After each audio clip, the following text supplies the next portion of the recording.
રહ્યા છે બનાસકાંઠાથી। બનાસકાંઠાના ખેડૂતોને હજુ ચોમાસાના પાક ધોવાનું નુકસાનને લઈને વળતર મળ્યું નથી અને એવામાં ખેડૂતોને ફરી સંકટ આવી ગયું છે।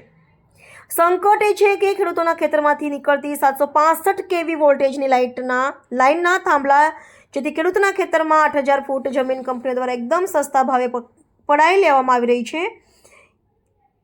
કહેવામાં ખેડૂતો હાલ તેઓને એક જ વાત કહી રહ્યા છે કે આ કંપની દ્વારા અમને પૂરતું વળતર નહીં મળે તો અમે ખેડૂતો આંદોલન કરીશું, આવી પણ ચીમકી પણ ઉગારી છે। એવા આપણા ખેડૂત આગેવાન અમરાભાઈ શું કહી રહ્યા છે અમારા વિસ્તારમાં એટલે કે મોડેઠાથી રાધા નેસડા માટે 765 કેવીની લાઈન નીકળવાનું શરૂઆત કરેલી છે। ખેડૂતોને પૂછ્યું નથી। અત્યારે નિર્દોષ ખેડૂતોને ભોળવી અને એમના અધિકારીઓ અને એમના મળતિયા દ્વારા ખેડૂતોની સહયોગ કરાઈ રહ્યા છે।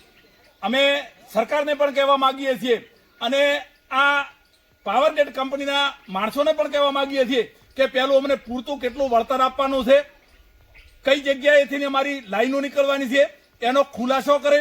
ત્યાં સુધી અમારા વિસ્તારમાં મોડેઠાથી રાધા નેસડા સુધી એક પણ ખેતરની અંદર ડોભલો નાખવા ના દોય ને કે આવતા સમયની અંદર અમે મોડેઠાથી રાધા નેસડા સુધીના તમામ ખેડૂતો સાથે મળી આખા વિસ્તારના ખેડૂતો સાથે મળી અને ઉગ્ર આંદોલન થશે અને આની જવાબદારી સરકાર નિર્ણય, કારણ કે નિર્દોષ ખેડૂતોને ફક્ત એમને મળતીઓ દ્વારા મફતના ભાવે જમીન આજની બેઠેલી કંપનીની આજની બેઠેલી સરકાર આપી રહી છે। એટલે સરકારને પણ કહેવા માંગીએ છીએ કે ખેડૂતના હિતમાં તાત્કાલિક નિર્ણય લઈ અને મોડેઠાથી રાધા નેસડા સુધી જે નવી લાઈન નીકળે છે 765 કેવીની એને તાત્કાલિક રોકી અને યોગ્ય વળતર માટે જાહેરાત કરે, એના પછી જ કામ ચાલુ કરે એવી અમારી માંગણી છે અને કે આનો આક્રોશ કંપનીને અને સરકારને ભોગવવો પડશે। જય જવાન જય કિસાન।